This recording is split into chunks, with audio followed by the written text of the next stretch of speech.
Hello and thank you everyone for joining me today. My name is Aaron and today I'm going to talk about a topic that likely has appeal to everyone. I'm going to talk about caffeine and how it can impact performance. Now, on the surface, performance could mean, normal day-to-day functions at school or work, but I'll also dive into what caffeine does or doesn't do to benefit athletic performance.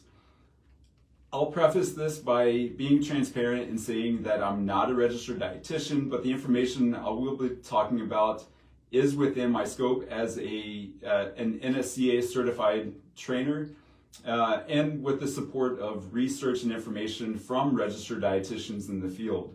I also want to clarify that this isn't an endorsement for the use of caffeine, especially for young athletes, but rather a discussion on the effects of caffeine on our body as it relates to performance. Now, the first question I have for you is, do you consume caffeine regularly?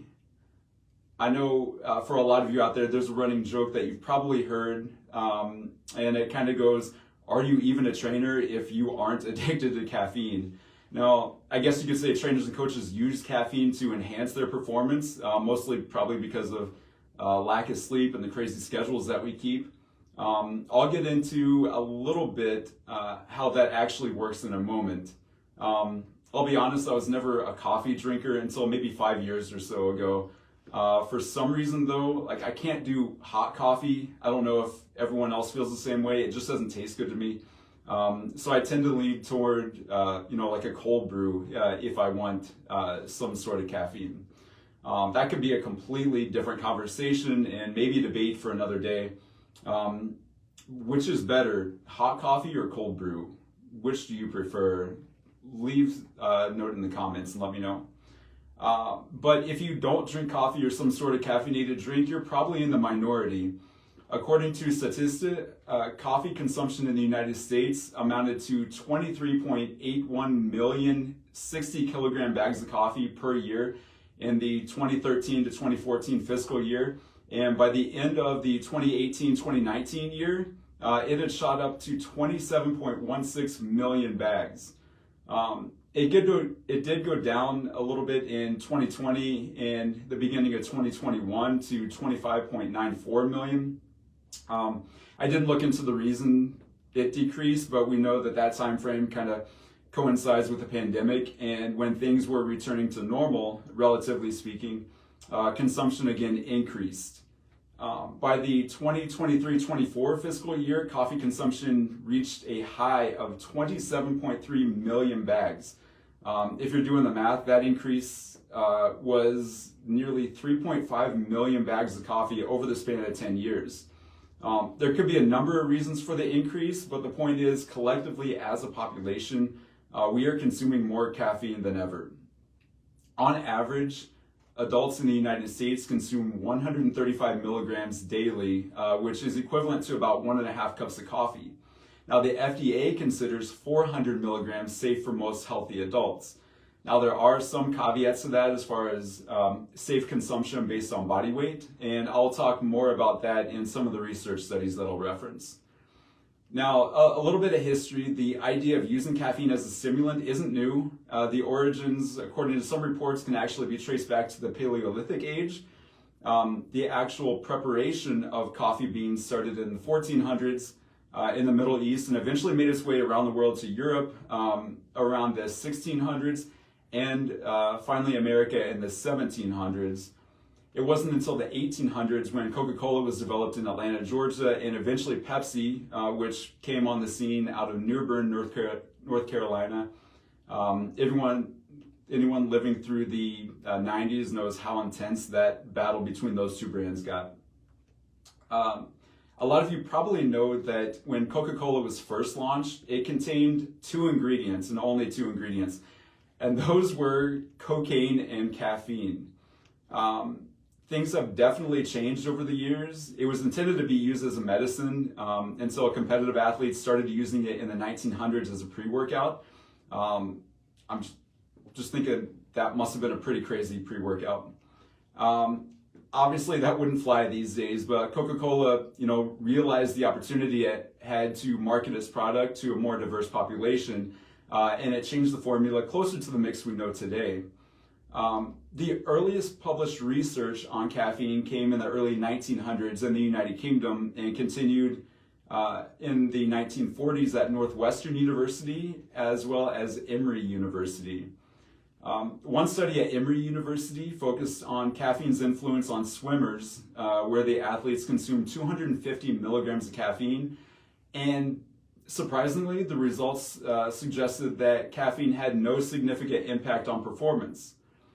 Now, we've learned a lot over the years, including how caffeine works, specifically its impact on adenosine receptors. Remember the joke about trainers and coaches being addicted to caffeine? A lot of people can probably relate.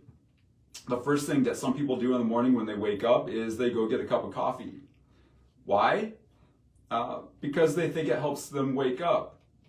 The truth is, it doesn't necessarily help them wake up, but it does help them feel more alert. I'll explain. Adenosine is a neurotransmitter that can do things like promote sleep or a person's need for sleep. It can reduce heart rate, and it can lower your blood pressure. When caffeine enters the system at large enough doses, it blocks adenosine from doing its job. And that is what gives us the alert feeling that helps us wake up. We feel like we have more energy, but caffeine itself doesn't actually give us more energy. What it does is prevents us from feeling fatigued. That will help explain in a little bit, why it can help with performance. Now, essentially, caffeine is a central nervous system stimulant that gives us a feeling of being more alert and improving mood. So a study in 2002 performed at the Australian Institute of Sport looked into why elite athletes drank flat cola drinks toward the end of long sports events like marathons. What they found was that the drink improved time trial performance by 3%. A follow-up study concluded that the brain was more sensitive to caffeine when it's already fatigued. That might help explain why, especially if you feel that sort of crash in the middle of the afternoon and you get some sort of caffeine, whether it's from coffee or an energy drink or food, you feel a little bit of a boost. Now, not casting judgment on sleep or lifestyle habits, but if you feel extra alert with some caffeine in the morning, then you probably aren't getting enough sleep. Again, that could be a whole different topic and conversation. Now, if we go back to 1996, there was a study that found that ingestion of 6 milligrams of caffeine per kilogram of body weight increased time to exhaustion at 100% of VO2 max. Now, in this study, muscle glycogen was still relatively high at exhaustion. In a similar study that included runners doing the 1,500 meter run and time trials, caffeine ingestion between 150 milligrams and 200 milligrams reduced time by roughly 4 seconds. Now, let's break that down really quick. The study from 1996 found that caffeine increased time to exhaustion when it was consumed at 6 milligrams per kilogram of body weight. So, for example, a 200-pound person would be roughly 90 kilograms. At 6 milligrams of caffeine, that would be about 545 milligrams of caffeine. Now, for reference, if you go to Starbucks, consider a 12-ounce or a tall medium roast pike place has 235 milligrams of caffeine. A grande or 16-ounce cold brew has about 205 milligrams of caffeine. And most popular energy drinks have around 200 milligrams of caffeine, per can. Now, that particular study was geared more toward endurance athletes, but a more recent meta-analysis, which was just published in 2024 in the International Journal of Sports Physiology and Performance, looked at acute caffeine intake in intermittent sports. Now, these were sports that required high intensity efforts and quick decision making. Some of the sports included football, basketball, handball, volleyball, judo, jiu-jitsu, tennis, hockey, and boxing. Now, it included 24 randomized controlled trials and concluded that compared to a placebo, there was a significant ergogenic effect of caffeine on the number of sprints that were performed during the respective competitions. Caffeine also enhanced the number of accelerations, and there was a significant ergogenic effect on the number of high-intensity actions. How? The meta-analysis concluded that what was previously reported that as adenosine has some fatiguing effects during exercise, or in this case competition, the caffeine blocks the adenosine receptors so that fatigue is reduced and mood is enhanced. Now, most studies I've read have found caffeine is effective in doses of 6 milligrams per kilogram of body weight, but this particular meta-analysis found that it was effective ingesting 3 milligrams as opposed to 6 milligrams. So doing the math again, if we take that same 200-pound individual and round that to 90 kilograms, that would be a much more reasonable 270 milligrams of caffeine. Now, another study that was pretty interesting was published in 2025, so very recent, in the International Journal of Sport Nutrition and Exercise Metabolism. It looked into the effects of caffeine ingestion when it was mixed with an ice slushy. So this was considered pre-cooling for recreational cyclists and triathletes. The athletes ingested 6.8 grams per kilogram of body weight of crushed ice with either 6% carbohydrate concentration only, or 6% carbohydrate concentration with the addition of 3 milligrams of caffeine per kilogram of body weight. They consumed this over a 30-minute period before exercising or before their time trial. Now, interestingly, there were no differences between the group that consumed the caffeine compared to the carbohydrate-only group for heart rate, rating of perceived exertion, rating of perceived thermal sensation, and blood lactate. The caffeine did, however, improve cycle time trial performance in hot conditions compared to the carbohydrate-only group. So the authors concluded that the addition of caffeine to the ice slushies has a positive effect on performance for endurance athletes. The conclusion also saw a reduced perception of effort in the participants, which allowed the athletes to cycle at a much faster pace during the trial. So from that, we know that caffeine's effect on the adenosine receptors helped reduce the feeling of fatigue and allowed the cyclists to give more effort to reduce their time. In other words, they didn't feel like they were working as hard, so they were able to give more effort. Now, a third study from the Journal of International Society of Sports Nutrition, which was published in 2024, looked into the dose-dependent effect of caffeine supplementation on performance, reaction time, and postural stability among CrossFit or high-intensity fitness training athletes. The purpose was to evaluate the acute effects of 3 different doses at 3 milligrams per kilogram of body weight, 6 milligrams, and 9 milligrams. It included 26 moderately trained athletes in 5 separate testing sessions. Now, what they found was that supplementing 6 milligrams of caffeine per kilogram of body weight produced clinically noticeable improvements in the workout's results, reaction time, and pre-exercise motor time. It was interesting, though, that there were no significant differences between caffeine doses and the placebo in heart rate, RPE, and post-exercise reaction time. So I'll repeat that again.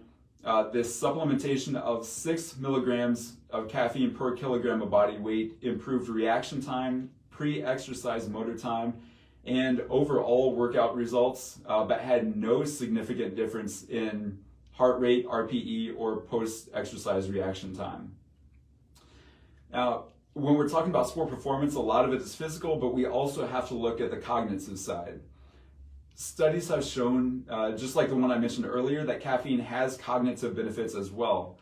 A study published in 1999 found that when assessing caffeine's effect on cognitive function, which included attention, psychomotor skills, and memory, caffeine improved all measures with as little as 2 to 3 milligrams of caffeine per kilogram of body weight. This study actually used energy bars as opposed to coffee or energy drinks. This one again used cyclists as their subjects.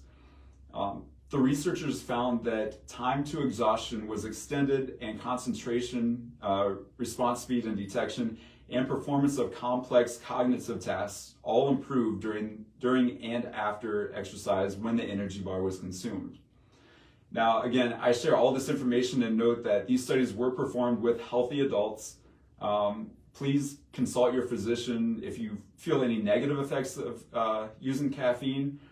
Some of those common side effects of using caffeine are GI distress, headaches, tachycardia, restlessness, irritability, elevated blood pressure, and psychomotor agitations. I mentioned in transparency at the beginning that while all this information is supported by research and within my scope as an NSCA certified trainer, you may also seek the advice of a registered dietitian in your area. They will be able to go much more in depth with you on your specific needs and limitations and how caffeine might affect you individually compared to other people.